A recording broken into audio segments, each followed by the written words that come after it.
Brad Johnson Show. I'm turning losers like you into winners like me.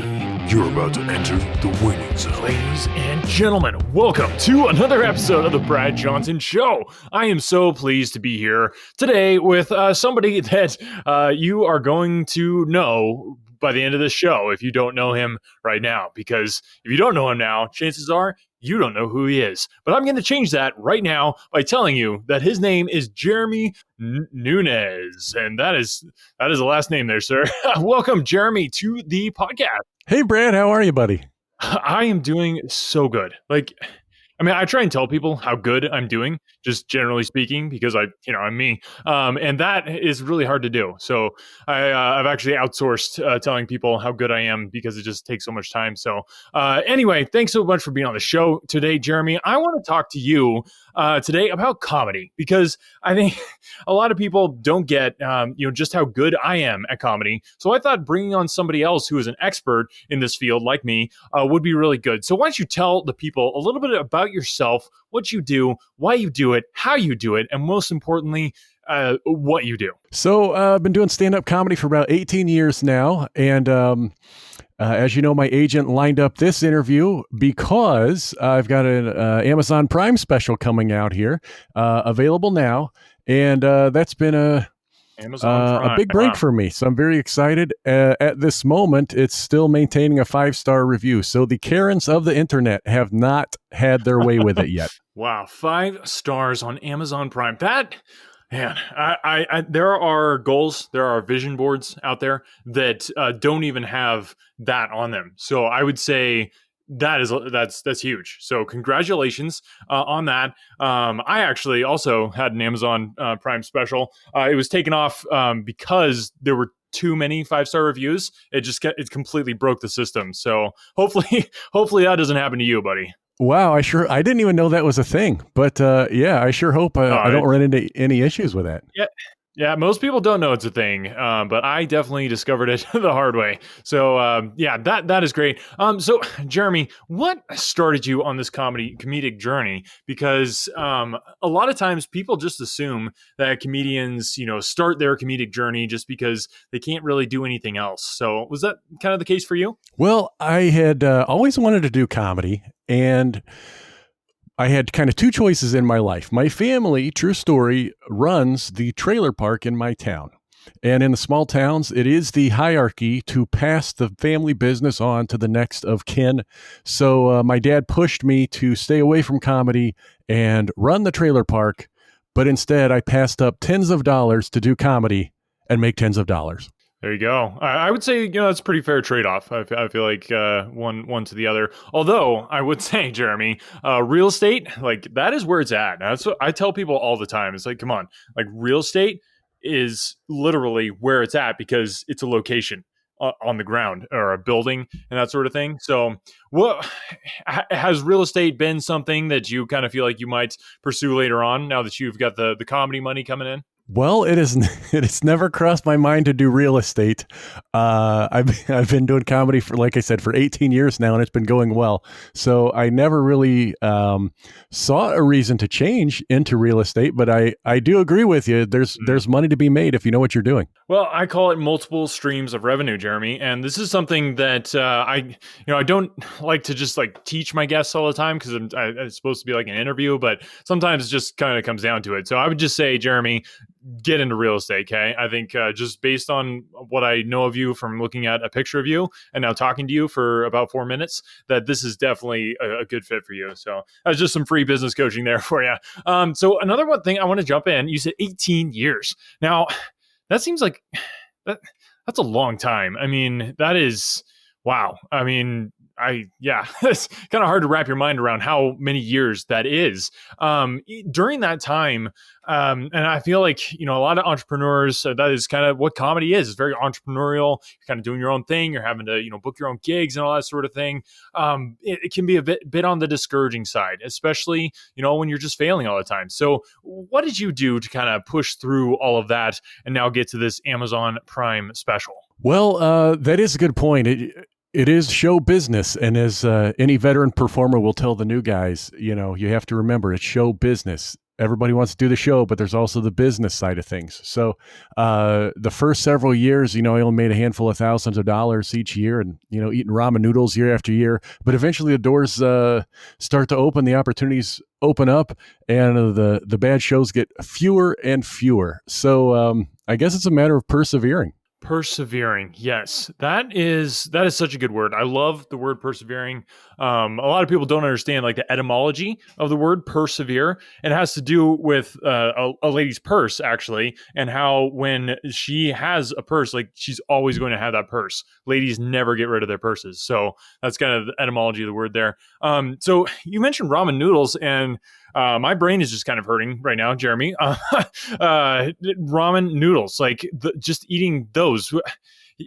A balanced diet, man. I mean, you're gonna die. I just want to throw that out there. Like, I hate to be the bearer of bad news, but ramen noodles.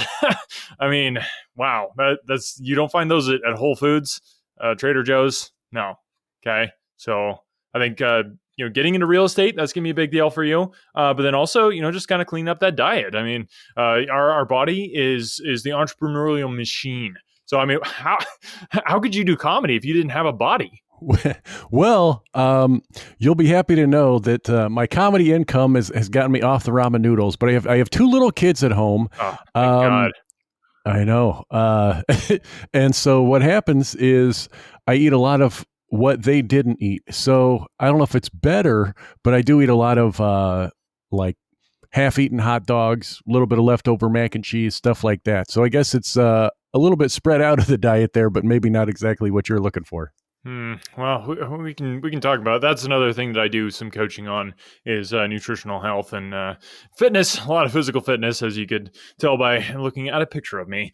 So with the comedy side of things, where have you seen the most traction? So obviously, you're persevering. You're going to all these gigs. You're just completely falling flat on your face all the time.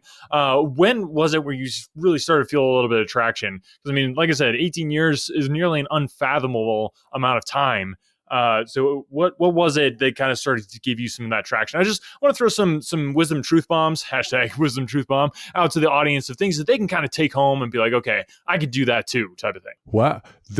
You are asking some hard-hitting questions here, man. You really, usually I'm just throwing some jokes out. Let me think. That's not what we do here. I'm learning as I go. I guess I started to recognize things were changing when I would open for guys and they'd ask me to be back. So I get a call from the club and say, hey, so-and-so wants you specifically to open for them. And I'm like, wow, I've been trying to get into this club for 5-6 years. And I'm finally in because somebody else pulled me through. So maybe to a business owner, I think referrals are probably a big part of that, I would say. Interesting. Yes. No, I love that. I love that because it's all about relationships. I always tell people relationships are the new economy of doing things in the world. That's what I always say to people. So yeah, relationships, building relationships, and I think a huge part of that is just actually creating relationships with people. So on that note, creating relationships with people, specifically people, what would you say is kind of your top tip? Like obviously being a comedian, being able to just crack a joke, make somebody smile right off the bat, like that is huge when it comes to creating a relationship. I have many relationships that I've started just through, my smile and also, a joke here and there type of thing. So what's your top tip for creating those type of relationships that are just really going to carry you to where you want to be? Well, in the business world, I would say be a good listener. What you are trying to accomplish is very important, but you need to understand what the person across from you is trying to accomplish as well. That's a big deal. Also in dating, my wife says I'm not a good listener, so I'm working on that. Okay. Interesting.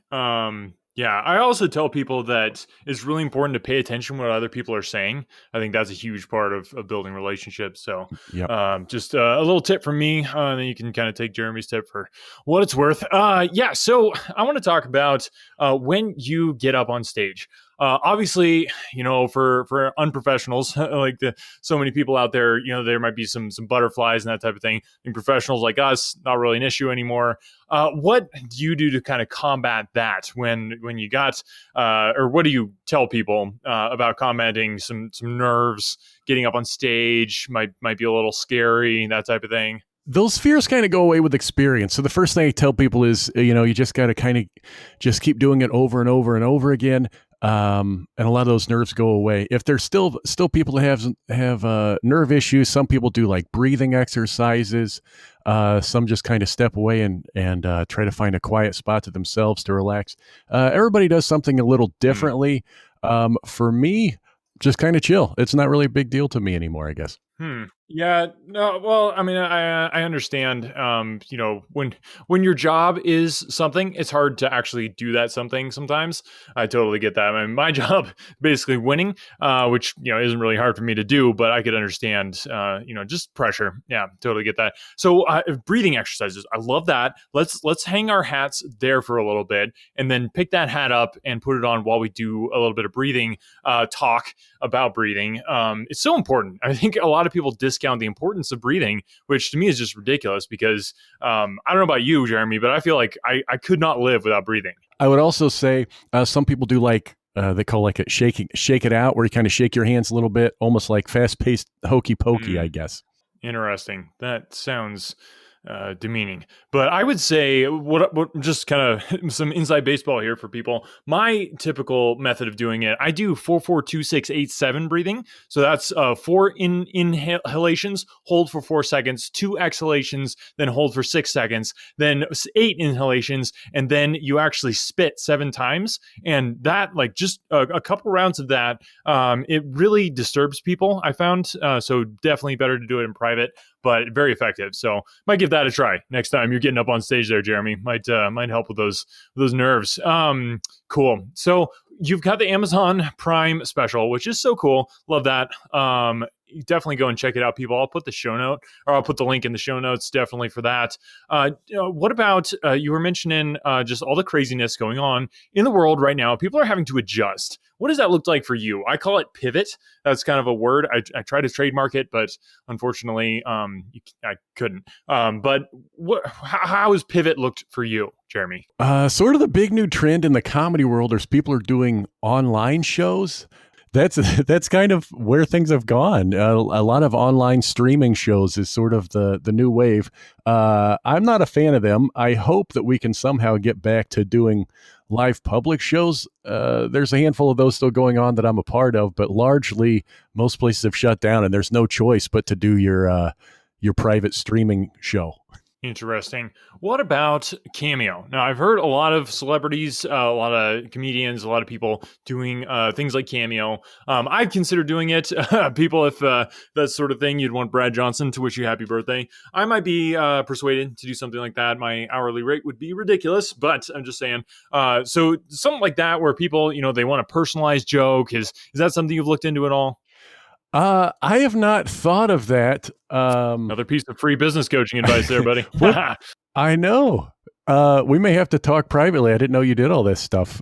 Yeah, I do everything. Moving forward, I just wanted to point out here to people that you also have a podcast, which is so cool. Podcasts are the best, obviously, because specifically this one is the best. Other podcasts exist, though, and I just think people don't realize that sometimes because they get kind of blinded by this podcast. So tell me about your podcast, Jeremy. What's that like? What can people expect? And why should they listen to it? Well, if you are a pro wrestling fan, me alongside fellow comedian Lee Harden, we do a weekly show, usually record Wednesday night or Thursday morning. It's about AEW Dynamite, which is their weekly pro wrestling show. So we are, as far as I am aware, the only pro wrestling meets comedy podcast on the web. So if you're into both of those, have a listen. If you don't like either of those, nobody likes a complainer, I guess. That is very true. I definitely do not. So pro wrestling, that is very interesting. I actually almost went pro at one point. It was quite going to be quite the career, but as far as wrestling goes and that sort of thing, I just found people are sweaty it's really disgusting when you think about it. The show's called Dynamite Drop-In, and a big part of that is I worked as a pro wrestler for years before comedy, and I am with you 100%. I was a big germaphobe, so it was kind of hard when you've got, a guy has you in a headlock and your head's right up in his armpit or something. It's you'd almost rather be at home. Sounds like. So switch from wrestling to comedy, from beating people up with your fists to beating people up with comedy. I love it. Jeremy, this has been awesome. People, go check out his Amazon Prime special. Make sure to leave it that 5-star review. Just be careful that you don't crack that limit there of too many 5-star reviews. So just be careful with that. Don't want him losing his spot there. Go to JeremyNunes.com or Jeremy Nunes. Okay, interesting. What Nunes? It's Nunes. Yeah, you got to say it with a little Spanish flair. Interesting. You do not look Spanish at all. But that's okay. We all have our faults. So thanks so much for coming on, Jeremy. Really appreciate it. JeremyNunes.com, and check out his Amazon Prime special. Anything else you want to leave the listeners with before we call it a day here, Jeremy? I would just give them a bit of advice. If anyone is ever passing through Illinois, just be aware the Illinois State Police are giving away $100 rewards for anyone who calls and turns in a drunk driver on the road. So, for that very reason, I'm now $100 richer. My dad no longer speaks to me. Wow. That is a good piece of advice. Man, I mean, you can get the money when you can. That's what I say. That's right. Thanks so much, Jeremy. You take care. What a guy. Thanks, Brad. Yeah. No, Jeremy, this was a blast. Always good to connect with another comedy professional like myself. So good to have you on here. And thanks guys for listening. The amazing Brad Johnson podcast audience, you guys are just the best. And I'd say make sure to share this podcast. That's huge, sharing the podcast. And we will talk to you guys next time. Ciao. You've just listened to an episode of awesomeness. Now go out and spread the awesomeness and help others fix the mess that is their life, and help them stop being a loser and start winning in business, health, and their personal life by getting them to listen to The Brad Johnson Show. Book your face, tweet your tweets, and Insta your grams at Brad Johnson Show. The Brad Johnson Show. Winners only.